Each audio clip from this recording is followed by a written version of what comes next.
Je m'appelle Betty. J'aimerais vous parler d'un chapitre important de ma vie, qui m'a amené à relever de grands défis avec ma belle famille et mon mari.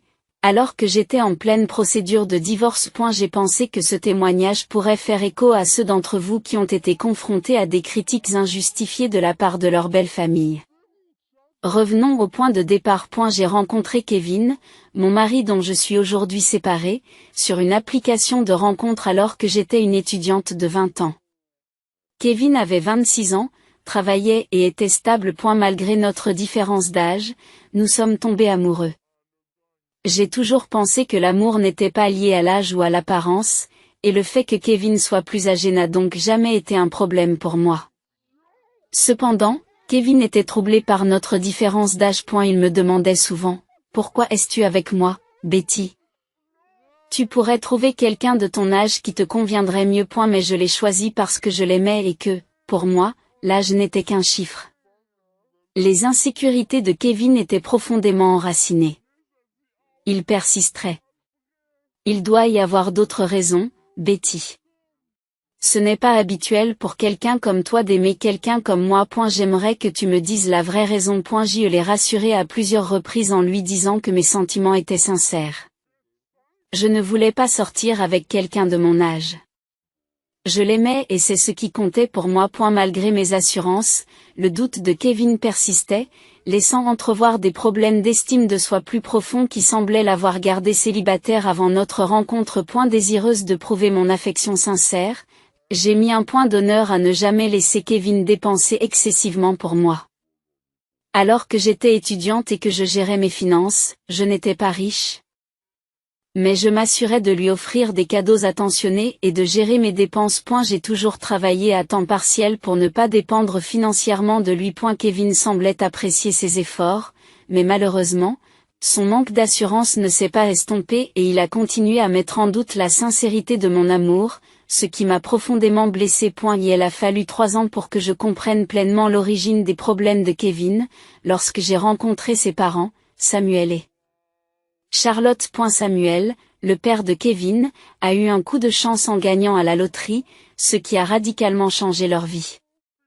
Cette expérience m'a permis de comprendre l'environnement qui a façonné les perspectives et les insécurités de Kevin. Après avoir gagné à la loterie, Samuel et Charlotte ont acheté une maison somptueuse et ont judicieusement investi le reste de leurs gains. Pourtant, leur nouvelle richesse semblait s'accompagner d'un sentiment de supériorité. Lors de notre première rencontre, Samuel se vantait souvent en disant « Tout le monde ne réussit pas comme moi. Je n'étais qu'un travailleur acharné et regardez où cela m'a mené. » Vous vous rendez compte à quel point il est rare de gagner gros à la loterie?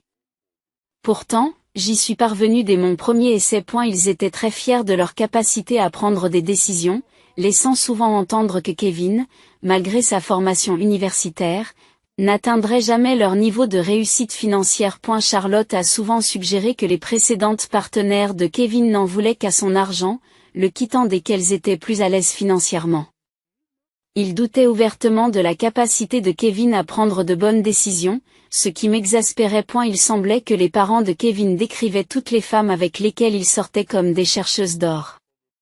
Et avec le temps, Kevin a commencé à croire lui-même à ce récit. L'insinuation selon laquelle je n'étais qu'une autre chercheuse d'or est devenue une partie embarrassante et blessante de leur récit. Lassé de leurs suppositions sans fondement, j'ai pris la défense de Kevin et de moi-même.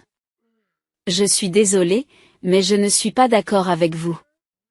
Kevin a travaillé dur pour établir sa carrière et, avec le temps, il connaîtra un succès encore plus grand. Mais Samuel a rétorqué, cela ne change rien au fait que les femmes ne veulent de lui que pour l'argent. L'argent que nous avons est le nôtre. Mais Kevin est copropriétaire de la maison. Elle finira par lui appartenir. Chaque fois que ses filles voient notre maison de 350 000 $, je jure qu'elles ne voient que des signes de dollars. Je n'ai pas pu me retenir. Je ne peux pas parler des relations passées de Kevin. Mais je ne suis certainement pas là pour l'argent. J'aime votre fils. Et c'est pourquoi nous sommes ensemble. Votre maison ne m'intéresse pas. Charlotte a ensuite dit, ne t'inquiète pas, Betty. Il est parfois difficile d'accepter que des gens puissent réussir et vivre dans de belles maisons. Vous vivez dans un petit appartement loué avec des colocataires. Tu pourrais commencer à le désirer après avoir passé du temps dans notre maison. Leurs commentaires ont poussé ma patience jusqu'à la limite. J'étais sur le point de perdre mon sang-froid. Kevin a tout entendu, mais il a choisi de ne pas répondre et de ne pas se défendre. Au lieu de cela, il a orienté la conversation dans une autre direction. Son attitude indifférente sur le chemin du retour m'a surprise. Après une visite particulièrement tendue avec ses parents, j'ai décidé qu'il était crucial d'aborder le problème directement avec Kevin. Kevin, tes parents sont injustes et blessants envers nous deux. Pourquoi n'as-tu pas pris ma défense? Kevin soupire, sa frustration est évidente. Que voulais-tu que je dise, Betty? Mon passé n'est pas vraiment encourageant. J'ai déjà été utilisé par des gens qui ne voyaient que la richesse de mes parents et qui prévoyaient quand ils hériteraient de la maison. Même s'ils se sont trompés avant, cela ne veut pas dire qu'ils se trompent surtout. J'ai ressenti un pincement au cœur. Même si ces femmes en avaient après ton argent, cela ne veut pas dire que j'en ai après elles. J'ai souffert que tu restes silencieux pendant que ta famille m'insultait. Kevin avait l'air troublé. Tu sais que ma famille est riche maintenant, et peut-être qu'elle n'a pas tort. Je ne t'accuse pas d'avoir de mauvaises intentions, mais je comprends que cela puisse paraître douteux aux yeux des autres. Tu n'as pas de parents, et à cause de cela, tu pourrais sembler plus dépendant de mon héritage. Ces paroles étaient presque trop lourdes à porter. Ce que tu suggères est absurde, Kevin. Je ne t'ai jamais poussé à dépenser pour moi. Le fait de ne pas avoir d'héritage ne fait pas de moi une chercheuse d'or. Kevin est resté têtu, ne voulant pas voir mon point de vue. Je t'aime et c'est ce qui compte. Ne nous disputons plus à ce sujet. Il a dit, rejetant la nécessité d'une discussion plus approfondie. Alors que certains auraient pu être rassurés par sa déclaration d'amour, je ne pouvais pas me défaire du sentiment qu'il avait encore des doutes sur mes intentions. J'ai essayé à plusieurs reprises d'en discuter, lui proposant même une thérapie pour l'aider à y voir plus clair. Mais il a refusé, insistant sur le fait qu'il n'y avait pas de problème. Au fil du temps, j'ai commencé à prendre mes distances avec sa famille. Nous nous sommes fiancés juste après avoir obtenu mon diplôme universitaire. Et j'ai trouvé un emploi décent qui m'a permis de commencer à économiser pour notre mariage. Nous avons partagé les frais de mariage à parts égales et nous nous sommes mariés à l'âge de 23 ans. Cependant, les 4 années suivantes de notre mariage ont été difficiles. Kevin rendait fréquemment visite à ses parents et revenait chaque fois plus distant et contrarié.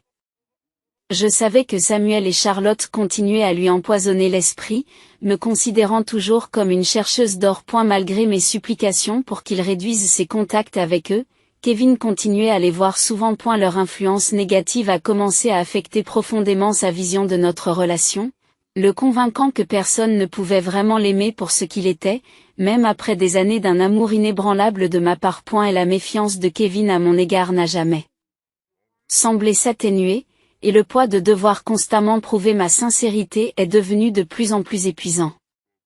Cependant, le moment qui nous a vraiment mis à l'épreuve s'est produit le jour de l'anniversaire de Kevin. Préférant une célébration discrète, nous avons décidé d'organiser une petite fête autour d'un gâteau à la maison.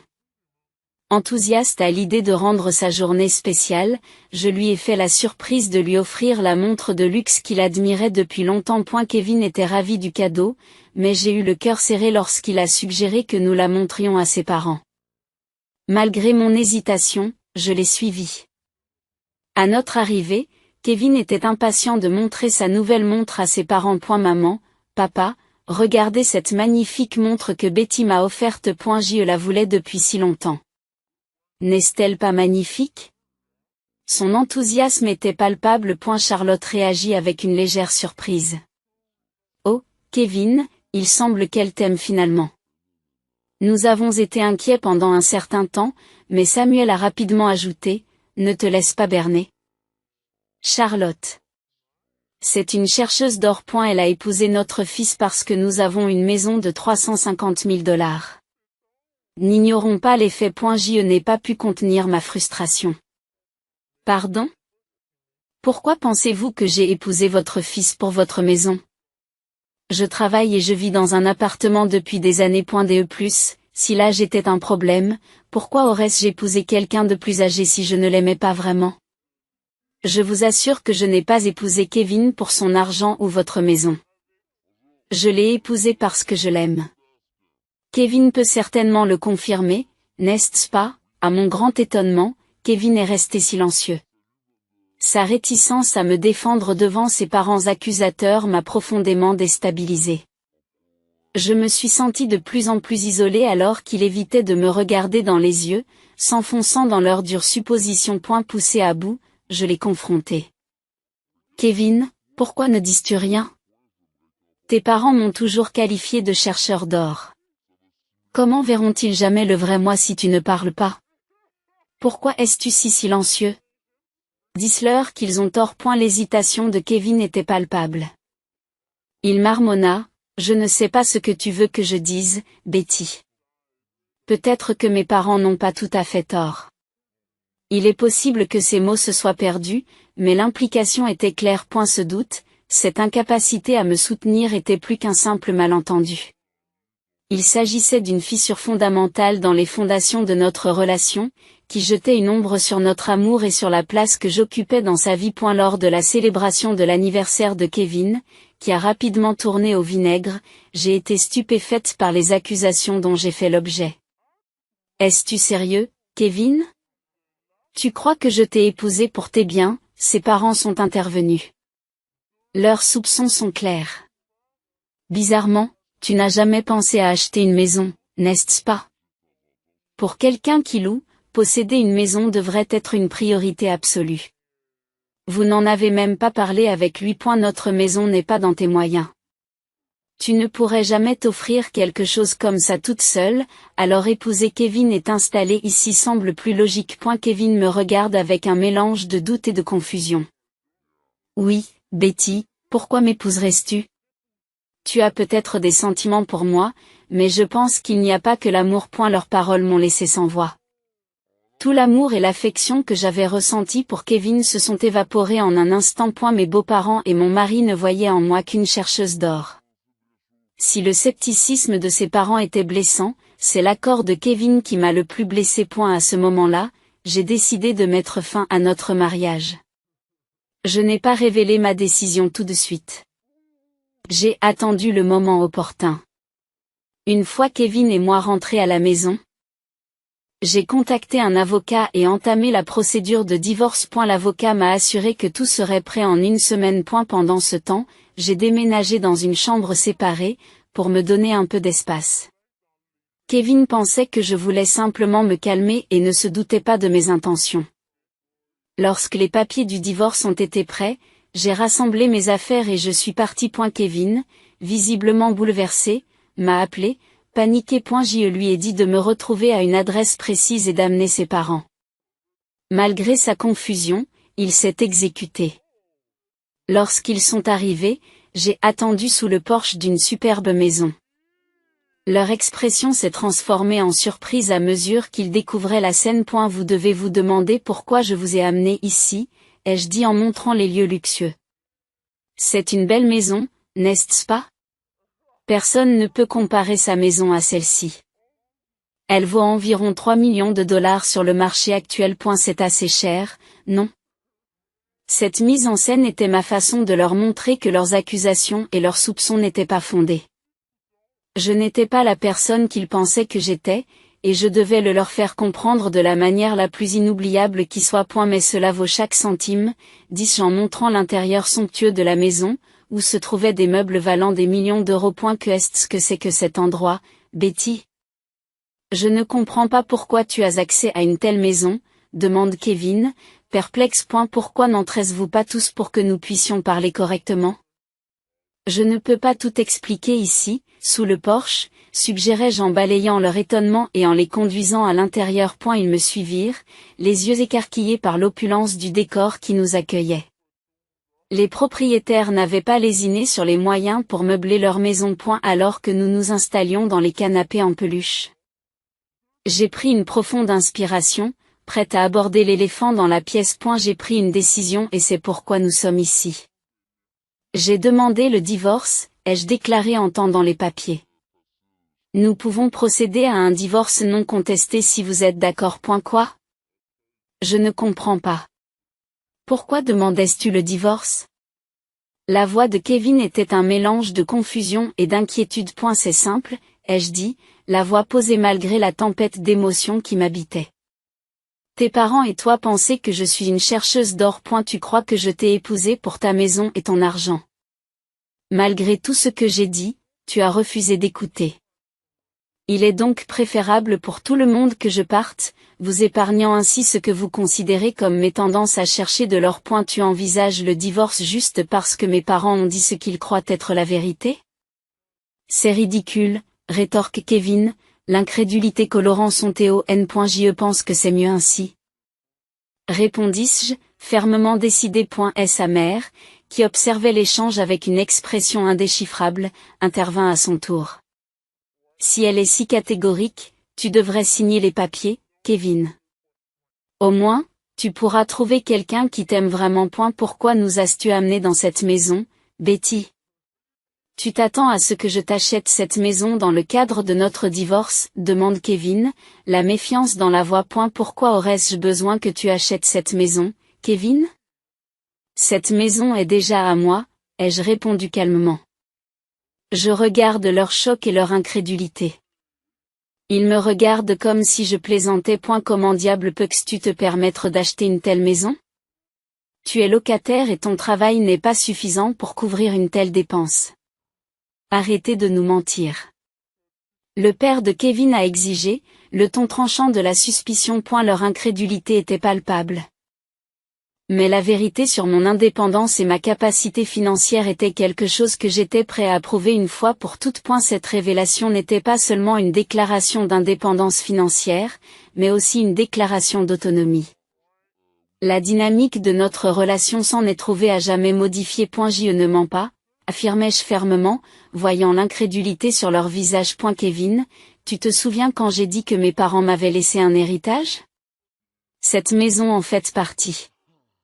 Pour l'instant, elle est sous tutelle, mais j'en hériterai officiellement lorsque j'aurai 31 ans. Je n'ai pas besoin d'avoir un emploi bien rémunéré parce que j'ai un fonds en fidéicommis qui m'attend. C'est impossible, dit Kevin. Tes parents sont décédés il y a longtemps. Ils auraient dû te donner la maison plus tôt. Tu vois, mes parents étaient conscients des sensus potentiels que je pouvais attirer. Expliquai-je. Ils m'ont donc demandé de ne jamais divulguer la maison ou le fonds fiduciaire à qui que ce soit. C'est peut-être de la prévoyance, mais ils savaient que quelqu'un pourrait essayer de m'exploiter. C'est pourquoi ils ont tout placé dans un fonds fiduciaire pour le garder en sécurité jusqu'à ce que j'atteigne l'âge de 31 ans. D'ici là, j'espère avoir trouvé quelqu'un qui s'intéresse vraiment à moi, et non à mon héritage. Oh mon Dieu, Betty, vous auriez dû nous parler de votre fortune. Nous n'en avions aucune idée. C'est une maison assez grande que vous avez. Nous pourrions tous vivre confortablement ici, s'exclame la mère de Kevin. Oui, vous auriez dû nous en parler plus tôt. Nous pensions que vous en vouliez à notre maison. Nous aurions pu éviter tous les malentendus, a ajouté Kevin.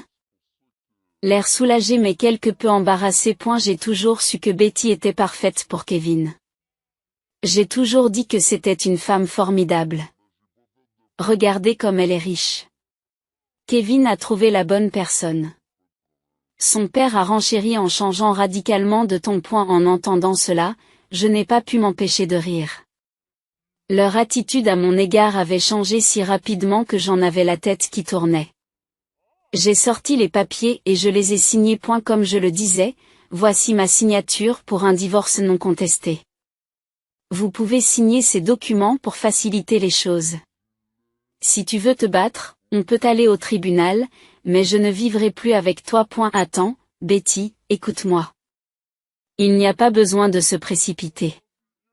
Kevin a plaidé, tu as déjà prouvé que tu n'étais pas un chercheur d'or. Il n'y a plus de raison de divorcer. Nous nous excusons même pour tout malentendu. Ça devrait arranger les choses, non, oui, Samuel a raison. Nous sommes désolés. Betty. Nous avons douté de toi sans raison, ajoute sa mère. Sa voix est pleine de regrets. Malgré leurs excuses et leur soudain changement d'avis, la clarté de leurs jugements et accusations initiaux est restée dans mon esprit. Cela m'a conforté dans ma décision de m'éloigner d'une relation où la confiance devait être prouvée plutôt que donnée. Je ne veux pas de vos excuses non sincères, ai-je dit fermement. Ma détermination est inébranlable. Pendant 3 ans, tu as laissé ta famille me réprimander et me traiter de croqueuse de diamants. Je m'attendais à ce que tu me défendes, mais au lieu de cela, tu t'es rangé de leur côté et tu m'as même accusé de faire de même. Je ne peux pas rester avec quelqu'un qui ne respecte pas sa femme. J'en ai fini, Kevin. Nous pouvons nous séparer à l'amiable ou faire appel aux tribunaux. C'est à toi de choisir. Charlotte et Samuel tentent désespérément de me faire changer d'avis, me suppliant de faire abstraction du passé. À leurs yeux, ce qui s'était passé n'était qu'un petit malentendu. Cependant, leur manque de remords sincère pour avoir terni ma réputation ne faisait qu'attiser ma colère. Lorsque j'ai atteint mon point de rupture, j'ai exigé qu'ils partent avant d'appeler la police. Ma position ferme les a intimidés et ils sont partis sans autre forme de procès. A eu cours des semaines suivantes, Kevin et ses parents ont continué à me harceler. Ils m'ont supplié, imploré et même offert des pots de vin pour me persuader de rester.